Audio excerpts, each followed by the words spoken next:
Softball has a funny way of bringing people together.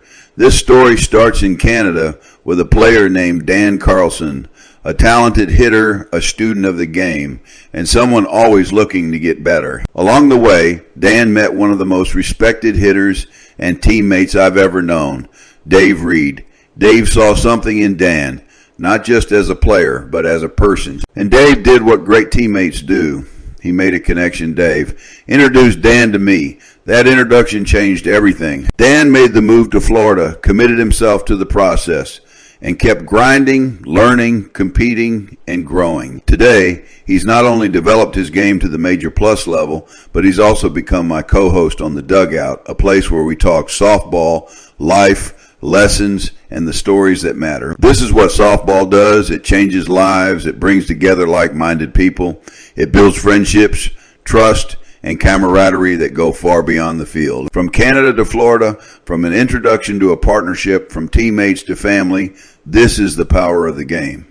And this is why we play.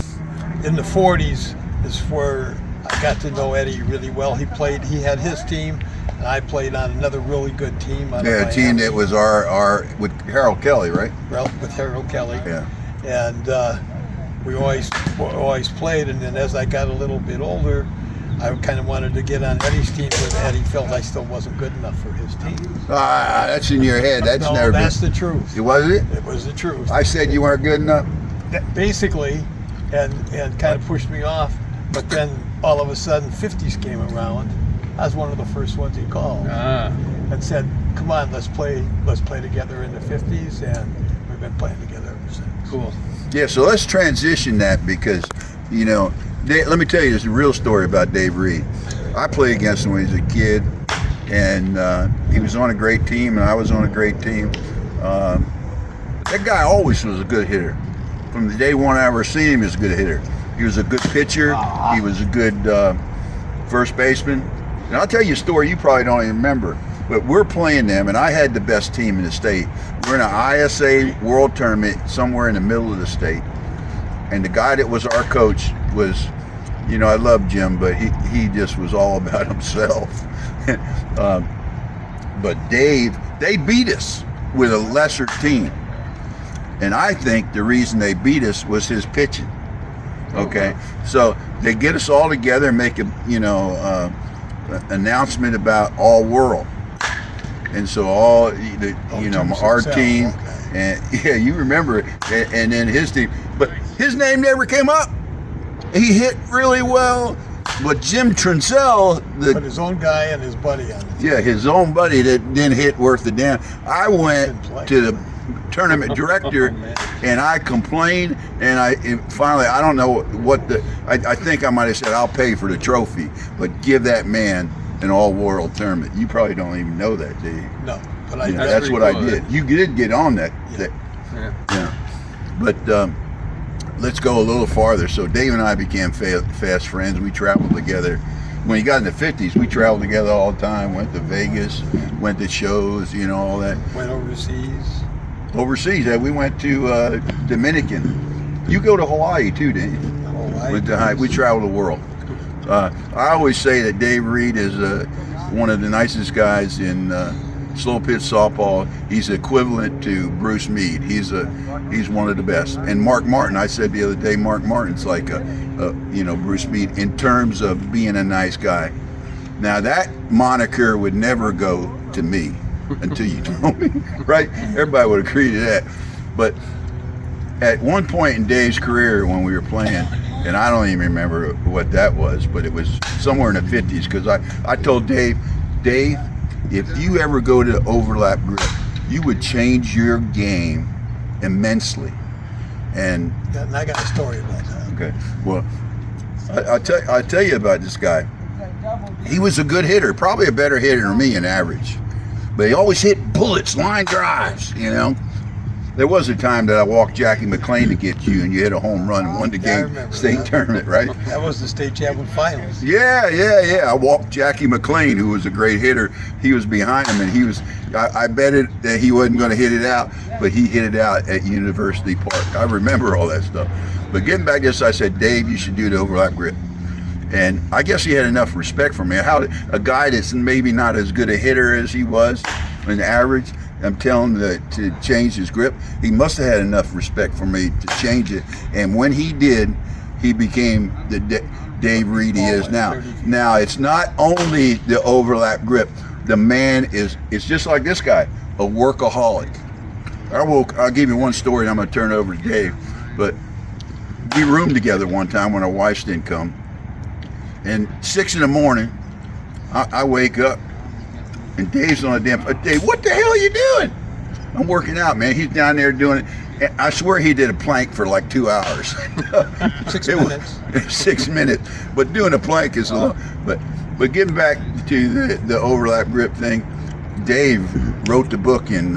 At one time, I think everybody agree in senior softball, he was a better home run hitter than Clatterbough. I even think Clatterbough would tell you that. Now, no one's as consistent as Clatterbough, in my opinion. You agree with that, Dave? He was 102 for 104. Rest my case. Dave, tell me your story. You forget it? It was about the overlap grip when you called me. When he told me to do the overlap grip. So I went out. My wife pitched to me at the time. We've got a big yard and everything. And man, I was popping everything up and hitting grounders and everything was all crazy. So I had the stupidity to call Eddie and tell him that I can't do this overlap grip. He said just a few words. He says, can't do anything, and hung up on me. I said, can't, never did anything, Dave. See you later. And he hung up on me. So I looked at my wife and I said, we're going to see him in 2 weeks. I said, I got to have it down. So out we went. I bet I hit 500 balls in those 2 weeks, and all of a sudden it started coming together.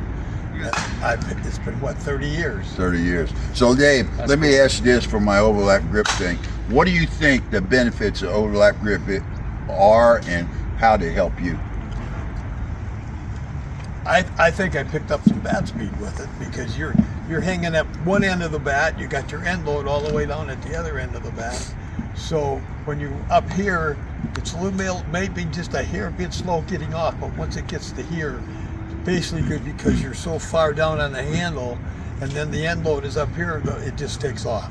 I mean, it takes off, and basically you can just start your own swing and just let it go because it does it for you.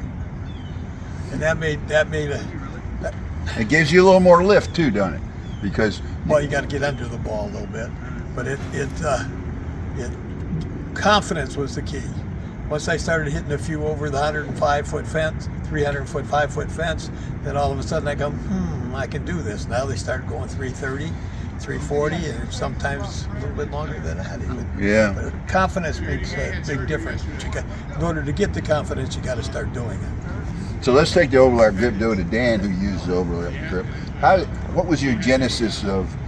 Because I think when you came down here, you were somewhere between the regular grip and the overlap grip, right? No, I was using it by then, but maybe a year. Oh, a year. Yeah. Well, tell them. I just saw there was everybody who I saw used it. They hit the ball so far, and it was, man, there's got to be something to this. Not everybody was consistent, but I wanted to try it out. And at first, like Dave said, it didn't go very good. I was fully committed with my two hands. My top hand wasn't on the barrel, so I said, after about 6-8 months of trying that of ball time, I just said I'm gonna go back to the standard grip and just move my fingers down.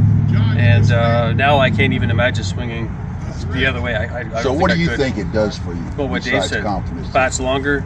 And before I would be indecisive. Oh, I'm going to swing. No, I'm not going to swing. And the top hand always allowed me to hold it back. Now, when I decide, I know I have to go. So it's a harder swing every single time by a lot.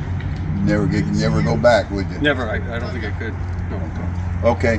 Well, guys, give it in here one time. Look at this. A bond in softball right there.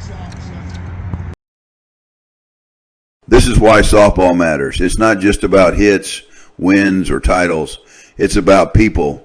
It's about the connections we make, the doors that get opened, and the friendships that turn into family. From Canada to Florida, from an introduction to a partnership, this game has a way of changing lives. Dan Carlson, Dave Reed, and myself, we're just one example of what happens when like-minded people come together around a game they love. Softball builds camaraderie, it builds trust. And if you let it, it builds a life. Thanks for being part of the journey. This is The Art of Hitting, and this is The Dugout.